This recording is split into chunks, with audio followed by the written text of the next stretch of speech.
안녕하십니까. 오늘은 평신도 주일이라고 합니다.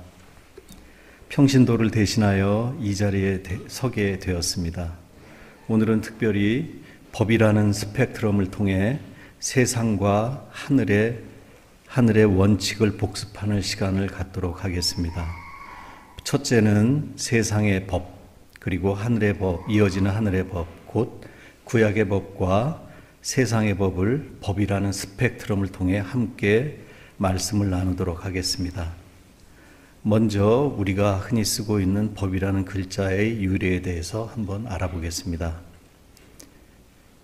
이 법이라는 글자는 본래 얼마 전 국회의 대정부 질문에서 사법부의 고위 관료를 향해 국회의원이 질문을 다음과 같이 합니다. 법이란 물이 위에서 아래로 흐르는 것 같이 순리대로 흐르는 것이냐? 라는 질문에 사법부 관료는 긍정을 합니다. 말 그대로 법은 물이 흘러가는 것처럼 구성되어 있는 한자어입니다. 그러나 실제로 법의 한자어 고어는 가운데에 이상한 글자 하나가 포함되어 있습니다. 그 글자는 치라는 글자입니다. 이 치는 옳고 그름, 또 지혜와 악, 선을 구별하는, 지혜롭게 분별하는 상상 속의 동물이라고 합니다.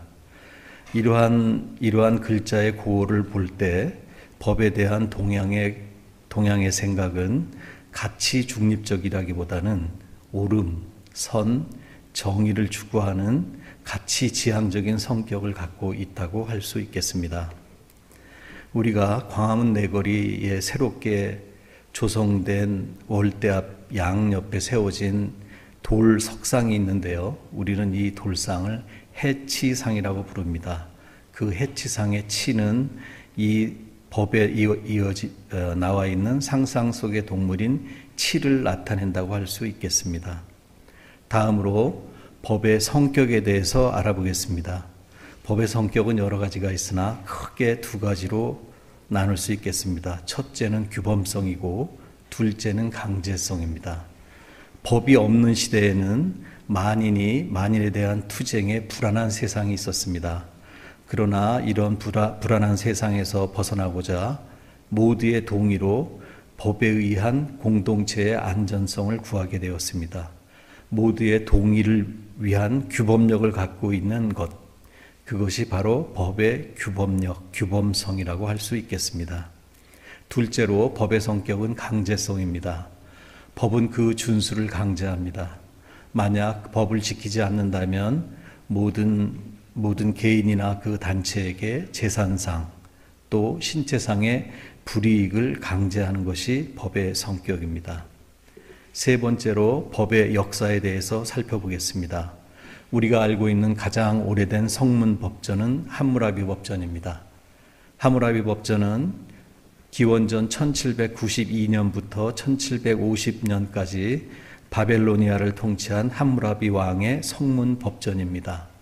기호, 그림 등으로 표시한 서령 문자로 돌기둥에 새겨서 지금까지 전해져 오고 있습니다. 그 함무라비 법전의 기본 원리는 동해보복의 법칙입니다. 즉 눈에는 눈, 이에는 이 등으로 해석하는 동해보복의 법칙입니다. 우리는 레위기 20장 20절에서 이와 같은 표현을 찾을 수 있습니다. 상처에는 상처로, 눈에는 눈으로, 이에는 이로 갚을지라 라고 표현하고 있고, 또한 신약의 마태복음 5장 38절에서는 또 눈에는 눈으로 이는 이로 갚으라 하였다는 말을 드렸으나 라는 언급을 하고 있습니다. 이는 함무라비 법전의 기본 원리에 그 연원을 두고 언급한 말씀이라는 것을 알 수 있겠습니다. 마지막으로 동양의 법과 사상에 대해서 살펴보겠습니다. 기원전 6세기부터 3세기 중국은 춘추 전국 시대를 지나고 있었습니다.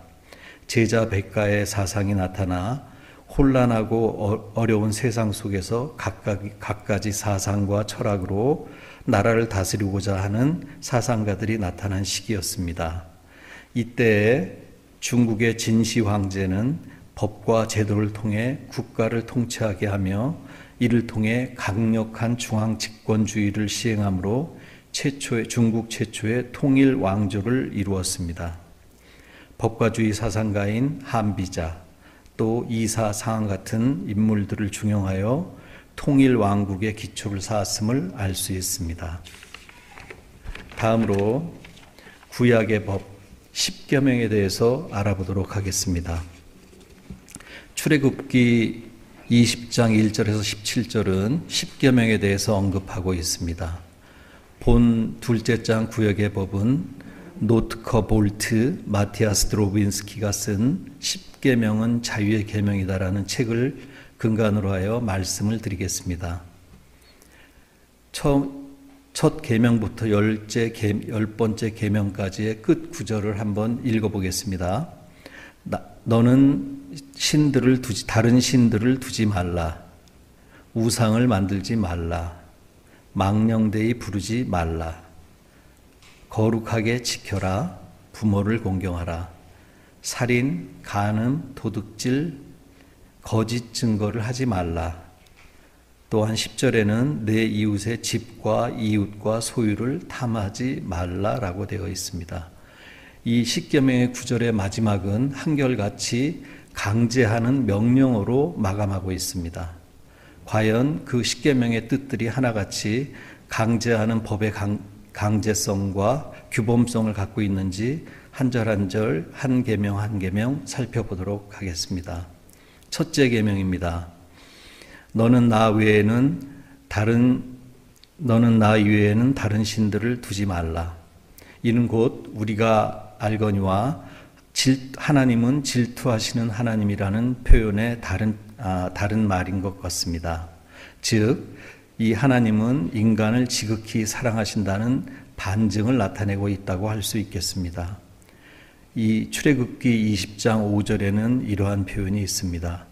나를 미워하는 자의 죄는 4대에 갚되 나를 사랑하고 계명을 지키는 자는 1000대까지 은혜를 갚으리라고 하여서 수백 배의 자신을 사랑하고 따르는 자에게 수백 배의 은혜를 선포하고 계십니다.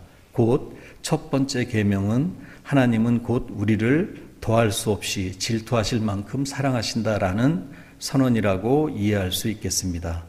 둘째 계명입니다.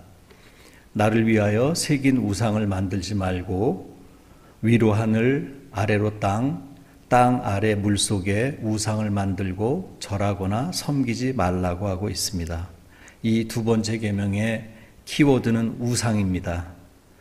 우리는 우상하면 북한의 김정일이나 김일성 등의 우상화에 대해서 많이 생각을 하고 있고, 특별히 요즘 세상에는 유명한 스포츠 스타나 연예인 등을 아이돌이라 부르고 환호하고 있습니다.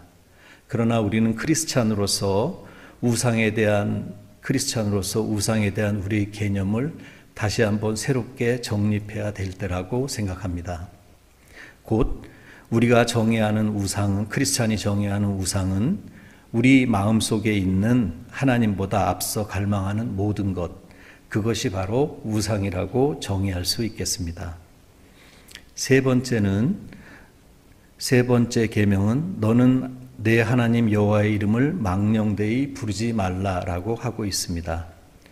수년 전 목사라고 이름하기도 민망한 이의 발언이 있었습니다. 까불지 마, 까불면 하나님 다쳐 등의 표현을 하였죠. 우리는 이 말을 듣는 순간 심한 모욕감과 함께 하나님을 망령되이 부른다라고 생각하였을 것입니다.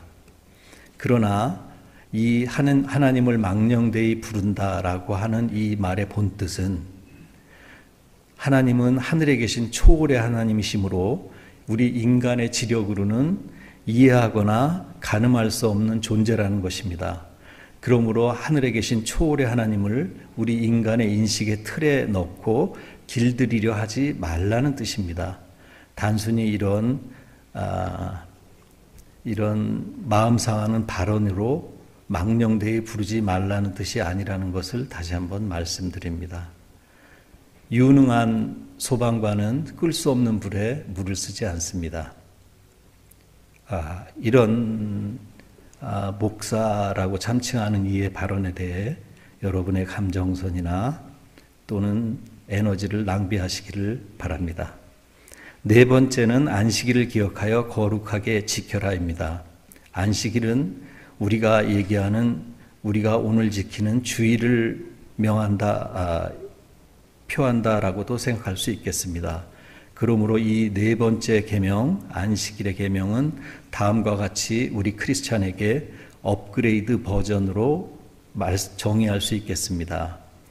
거룩함으로 일상을 멈추는 날로 주일을 삼으라. 다섯 번째는 내 부모를 공경하라. 그리고 이 계명에는 거기에 따르는 복에 대한 말씀이 있습니다. 내 하나님 여호와가 내게 준 땅에서 내 생명이 길리라라는 복이 있습니다. 여섯, 일곱, 여덟, 아홉 번째 계명은 살인, 간음, 도둑질, 거짓 증거를 하지 말라는 것입니다. 우리가 여기서 참고로 살펴볼 열 번째 계명은 이와 같습니다. 내 이웃의 집, 내 이웃의 아내, 내 이웃의 소유를 탐하지 말라는 것입니다. 곧 이것은 불의한 행위에 대한 생각만으로도 이미 죄라는 서론을 내포하고 있는 것입니다. 앞서 얘기한 살인, 간음, 도둑질, 거짓 증거는 행위를 근거로 해서 금하는 하나님의 계명입니다. 그러나 열 번째에 탐하지 말라라는 계명은 행위에 대한 금지를 하는 것이 아니라 불의한 행위에 대한 생각만으로도 이미 범죄하고 있다라는 선언입니다. 우리는 여기서 마태복음 5장 28절을 다시 한번 상기해 볼 필요가 있습니다. 음욕을 품고 여자를 보는 자마다 마음에 이미 간음하였느니라. 이와 같은 신약의 예수 그리스도의 말씀을 이미 십계명의 열 번째 계명에서는 예표하고 있다라고 할 수 있겠습니다. 따라서 십계명은 사랑의 이중 계명이라고 할 수 있습니다. 첫째는 하나님의 사랑이고 둘째는 이웃에 대한 사랑입니다. 누가복음 10장 27절은 십계명의 10개의 계명을 한 구절로 한 소절로 함축하여 표현하고 있습니다. 누가복음 10장 27절 말씀입니다. 내 마음을 다하고 내 목숨을 다하고 내 뜻을 다하여 주 너의 하나님을 사랑하고 내 이웃을 너 자신처럼 사랑하라. 이 구약의 법인 십계명에 대한 결론은 다음과 같습니다. 십계명은 법으로서의 규범성과 강제성을 최대한 배제하고 그 자리에 그 강제성과 규범성을 배제한 그 자리에 하나님의 사랑을 채워 넣었다고 볼 수 있겠습니다. 결론적으로 십계명은 규칙으로서의 계명이긴 하나 하나님의 사랑을 내포하고 있는 자유의 선언이자 계명이라고 정의할 수 있겠습니다. 다음으로 신약의 법에 대해서 말씀드리겠습니다. 신약의 법인 팔복의 말씀을 말씀드리기 전에 잠깐 다윗과 골리앗이라는 책, 말콤 글래디웰이 쓴 다윗과 골리앗이라는 책을 잠깐 소개해 드리도록 하겠습니다. 사무엘상 16장 17절의 후반절은 다음과 같이 이야기하고 있습니다. 사람은 외모로 보거니와 나 여호와는 그 중심을 보느니라 하시더라.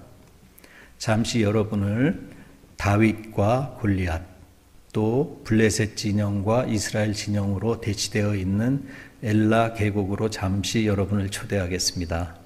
당시 이스라엘을 침략한 블레셋은 엘라 계곡의 남쪽 능선을 차지하고 있었고 사울을 중심으로 한 이스라엘 진영은 엘라 계곡의 북쪽 능선을 차지하고 있었습니다. 이 비주얼적으로 표현하자면 잠실 야구장의 1루 베이스 스탠드에는 블레셋 진영의 사람들이 차지하고 있었고 3루 베이스 쪽은 이스라엘의 진영이 차지하고 있었습니다. 서로가 서로를 공격하기 위해서는 반드시 자기 진영에서 내려와서 상대방 진영으로 올라가야 합니다. 누가 누구를 공격하든 공격하는 그 상황 자체는 그들에게 굉장히 불리한 상황이기 때문에 서로 간에 대치하는 상황이 길게 이어지고 있었습니다. 이때 나온 인물이 블레셋 진영은 골리앗이고 이스라엘 진영은 다윗이라 할 수 있습니다. 먼저 골리앗에 대해서 잠깐 살펴보겠습니다. 그의 키는 210cm 이상으로 추정되며 청동 비늘 갑옷과 무릎 보호대, 또 금속 투구, 신발 등을 장착하고 있었으며 또한 그는 던지기 창과 찌르기 창, 칼 등을 소유하고 또한 방패를 든 보조병의 보조를 받고 있었습니다. 이에 반해 다윗은 약관의 나이에 왜소한 체격이었을 것이고요. 또한 그가 가지고 있는 것은 매끄러운 돌, 소위 물맷돌이라고 하는 물맷돌 5개와 양치기 막대기 하나가 다였습니다. 잠시 사무엘상 17장 43절 골리앗이 한 발언을 읽어보겠습니다. 내가 나를 개로 여기고 막대기를 들고 내게로 나아오는 것이냐 라고 골리앗은 다윗을 향해 외칩니다. 여기서 주목해야 될 단어는 막대기입니다. 막대기를 들고 내게로 나아오는 것이냐. 영문 표현은 다음과 같습니다. You came at me with sticks. 막대기들을 들고 나에게 나오는 것이냐라는 표현입니다. 곧 이 해석한 막대기와 막대기들은 심각한 차이를 갖고 있습니다. 이 저자는 여기에서 다윗의 육체적인 상태, 몸 상태를 지적하고 있습니다. 곧 그는 뇌하수체 악성 종양의 원인인 말단 비대증을 앓고 있는 환자의 증상을 갖고 있다고 진단하고 추정하고 있습니다. 말단 비대증, 성장 호르몬의 과다 분비로 인해 뇌하수체가 종양이 커지게 되고 이 종양은 시신경을 압박하게 되며 이 압박한 시신경은 골리앗으로 하여금 복시증, 곧 하나인 사물을 2개 또는 그 이상으로 보이게 하는 복시증을 앓고 있었다고 진단하고 있습니다. 이 결과적으로 복시증으로 인한 것은 흐릿한 시야가 되겠고요. 흐릿한 시야는 골리앗으로 하여금 느리게 움직이게 하였을 것이라고 추정됩니다. 44절은 이와 같은 결과를 얘기하고 있습니다. 44절입니다. 내게로 오라. 내가 내 살점을 공중의 새들과 들짐승에게 주리라. 44절의 키워드는 내게로 오라입니다. 물론 골리앗은 근거리의 근접전을 상정한 다윗에 대한 언급이었지만 상대적으로 골리앗은 다윗에게 자기가 나아갈 수 있음에도 불구하고 다윗을 향하여 내게로 오라고 하고 있습니다. 그것은 상대적으로 그의 흐릿한 시야와 느리게 움직임을 상정한 반증의 발언이다라고 이 저자는 지적하고 있습니다. 반면 다윗에 대해서 잠깐 살펴보겠습니다. 다윗은 물맷돌 5개와 막대기를 들고 있었습니다. 요즘 검증한 물맷돌의 평균 속도는 초속 34m라고 합니다. 이것을 시속으로 환산하면 시속 122km가 됩니다. 요즘 메이저리그 야구에서 보통 투수들은 150km에서 160km 속도의 공을 던집니다. 그러나 이 공은 플라스틱 코어에 고무줄 같은 실을 감고 그 위에 가죽으로 두른 공입니다. 이에 반해 속도는 느리지만 다윗이 들고 있는 물맷돌은 이른바 차돌이라고 하는 공기의 저항을 최소한으로 줄인 매끄러운 돌입니다. 이 야구공과 물맷돌의 임팩트, 받은 충격은 쉽게 그 차이가 얼마나 큰지를 판단할 수 있을 것입니다. 17장 47절에 다윗은 외치는 골리앗에게 다음과 같이 얘기합니다. 또 주님의 구원하심은 칼과 창에 있지 아니함을 이 무리에게 알게 하리라. 전쟁은 주님께 속한 것인즉 그가 너를 우리 손에 넘기시리라. 라고 다윗에게 이야기합니다. 이것은 단순히 다윗이 골리앗을 향한 말뿐이 아니라 하늘에 계신 하나님께 향한 자신의 믿음의 고백이라 할 수 있겠습니다. 첫 절 16장 17절에 말씀하신 사람은 외모로 보거니와 나 여호와는 중심을 보느리라 하는 하나님의 마음에 아주 합당한 믿음의 고백이라 할 수 있겠습니다. 다소 길게 이 책을 설명하였는데요. 이 책을 길게 장황하게 설명한 이유는 그 목적은 패러다임의 전환이라는 키워드 때문에 그렇습니다. 다윗 골리앗으로 대표되는 육체의 힘과 완력은 다윗으로 대표되는 속도와 기동력으로 다시 그 패러다임을 전환하게 됩니다. 곧 그때까지 있어왔던 전쟁과 싸움의 공식이 육체의 완력과 힘에서 속도와 기동력으로 그 패러다임이 바뀌었다는 것을 설명드리고 싶습니다. 다음은 마지막으로 팔복의 말씀에 대한 산상설교에 대한 말씀입니다. 본장은 하용조 목사의 천국 대헌장 팔복, 또 존 메가더 목사님의 팔복이라는 책을 참고하였음을 알려드립니다. 팔복을 정의하자면 이렇습니다. 크리스찬으로서 갖추어야 할 8가지 영적인 모습 또는 영적인 성품이라 할 수 있겠습니다. 마가복음 5장 17절은 이야기합니다. 내가 율법이나 선지자들을 폐하러 온 줄로 생각하지 말라. 폐하러 온 것이 아니고 완전하게 하려 함이라. 지금부터 예수 그리스도께서 선언하신 팔복의 말씀을 통해 율법과 선지자들의 강령을 예수 그리스도께서 어떻게 완전하게 하셨는지를 살펴보도록 하겠습니다. 그 첫 번째는 심령이 가난한 자입니다. 둘째는 애통해 하는 자입니다. 셋째는 온유한 자, 넷째는 의에 줄이고 목마른 자입니다. 워낙 영적으로 깊이가 있는 말들이라 함부로 그것을 평가하고 재단할 수는 없으나 참고로 이 존 메가더 목사님의 해설을 빌리자면 다음과 같습니다. 심령이 가난한 자라는 해석은 다음과 같습니다. 하나님께 드릴 것이 아무것도 없으며 가진 것은 죄뿐임을 자각하는 마음. 오직 주님의 긍휼과 은총, 사랑과 용서를 구하는 영적으로 가난한 사람. 즉 하나님을 의지하지 않고서는 한순간도 살 수 없는 절박한 마음을 심령이 가난한 자의 마음이라고 메가더 교수는 표현하고 있습니다. 다소 이 설명이 길고 장황하긴 한데요. 이것을 쉽게 이해하기 위해서는 심령이 가난해진 이후에 하나님으로부터 큰 쓰임을 받은 인물을 열거하면 쉽게 이해할 수 있겠습니다.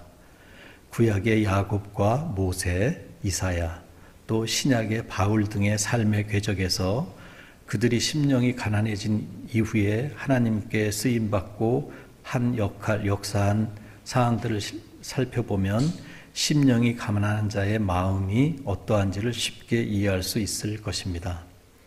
둘째로 애통한 자의 마음입니다. 이는 자신이 죄와 허물이라는 자각과 동시에 이를 고치기 위해서는 무엇인가 새로운 것을 내세우고 개선해야 되는데 그렇게 할 수 없는 것입니다. 즉 하나님의 복을, 하나님의 은혜가 아니면 자기 스스로가 그 죄된 죄성을 자신의 노력과 힘으로 개선할 수 없다는 표현이 되겠습니다. 세 번째로 온유한 자입니다. 온유한 자는 한마디로 말씀드리면 하나님의 거룩함을 그 마음의 포커스에 맞추고 있는 자입니다. 하나님의 거룩함에 초점을 맞춘 사람은 당연히 하나님의 뜻에 순종하게 됩니다. 이로 말미암아 온유한 자의 표현은 얘는 모세나 요셉 또는 아브라함을 들 수 있겠습니다. 네 번째 복입니다. 의에 줄이고 목마른 사람은 복이 있다 하였습니다. 그런데 한 가지 의문점이 드는 것은 왜 의로운 자가 복이 있다 하지 않으시고 의에 줄이고 목마른 자가 복이 있다 하셨을까요? 그 해석의 단초는 로마서 3장 10절에 있습니다. 의인은 없나니 하나도 없으며 라는 표현에서 우리 인간은 자신의 행위와 덕으로서 의에 이룰 수 없다는 것, 오직 하나님의 은혜로 의에 이룰 수 있다는 것을 반증하는 것이라 할 수 있겠습니다. 지금처럼 네 가지 살펴본 네 가지 영적인 성품은 우리 인간이 하나님 앞에서 가져야 될 성품들입니다. 즉 인간은 하나님 앞에서 심령이 가난해져야 되고 또한 애통하는 마음을 가져야 되고 온유한 마음과 의에 줄이고 목마른 마음을 하나님 앞에 가져야 한다는 것입니다. 이어지는 5번째부터 8번째의 팔복의 말씀은 이에 네 가지의 영적인 성품을 통해 세상과 사람 앞에 발현되는 우리의 성품이라 할 수 있겠습니다. 첫 번째 성품인 심령이 가난한 자는 반드시 이웃과 세상의 사람들을 긍휼히 여기는 마음이 발현될 것이라는 것입니다. 둘째로 애통한 자의 마음은 곧 청결한 마음으로 세상과 사람을 보는 청결한 마음을 갖게 된다는 것이고, 세 번째 온유한 자는 결국 세상과 사람 앞에 화평을 이루는 사람이 될 것이라는 것입니다. 또한 네 번째 의에 줄이고 목마른 자는 세상과 사람 앞에 의를 위하여 자기 고난과 박해를 기꺼이 받을 마음을 갖고 있는 사람이라는 것입니다. 곧 첫 번부터 네 번째 하나님 앞에서 가질 수 있는 심령의 마음은 5번째에서 8번째의 팔복으로 사람과 세상 앞에 우리가 가져야 될 심령이라 할 수 있겠습니다. 세상의 법은 그 법을 지킨다고 해서 포상이나 상을 주지 않습니다. 그러나 이 팔복의 말씀에는 각각의 영적인 심령을 통해서 이루거나 이루려고 노력하는 사람에 대한 보상에 대한 언급이 있습니다. 심령이 가난한 자는 천국이라는 보상이, 애통하는 자는 위로의 보상이, 온유한 자는 그 땅을 기업으로 받을 보상이, 의에 줄이고 목마른 자는 배부를 것이라는 보상이 따르고 있습니다. 이어지는 나머지 이 팔복의 말씀들도 당연히 보상이 따르고 있습니다. 하늘의 팔복의 말씀에 대한 결론입니다. 태양을 본 사람은 촛불에 현혹되지 않습니다. 우리 크리스찬은 영원과 구원을 맛본 사람들로서 세상의 것에 만족하거나 현혹되지 않는 팔복의 성품을 가지시기를 여러 교우님들에게 축복합니다. 결론입니다. 세상의 싸움과 전쟁에서 힘과 완력을 속도로 그 패러다임을 완전히 바꾼 사람은 다윗입니다.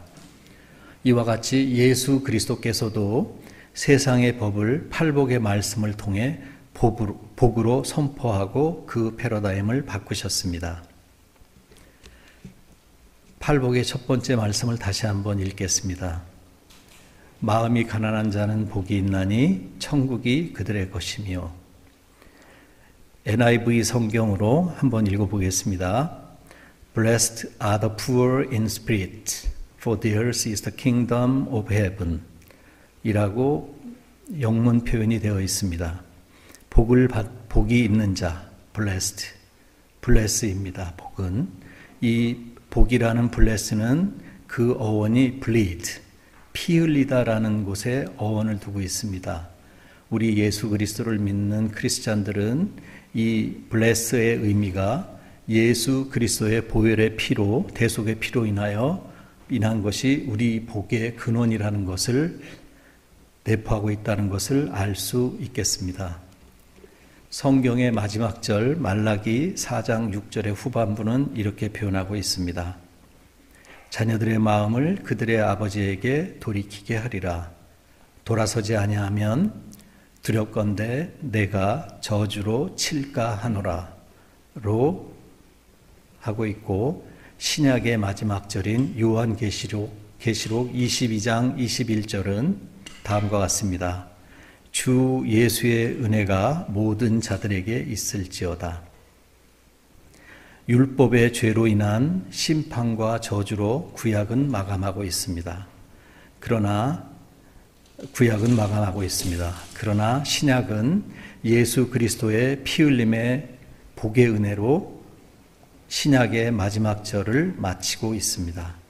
그러므로 세상의 복은 예수 그리스도의 피 흘림으로 인하여 시작하고 있다고 할 수 있겠습니다. 세상에는 공짜 점심이 없습니다. 하늘의 원리도 이와 같아서 예수 그리스도의 보혈의 공로를 고백하고 인정하지 않는 한 하늘의 복은 우리에게 없을 줄로 압니다. 예수님의 피의 값을 복으로 시인하고 인정함으로 하늘의 은혜를 누리는 아펜젤러 인후교회 모든 평신도들과 교육자님들 그리고 선교사님들 되시기를 축복합니다.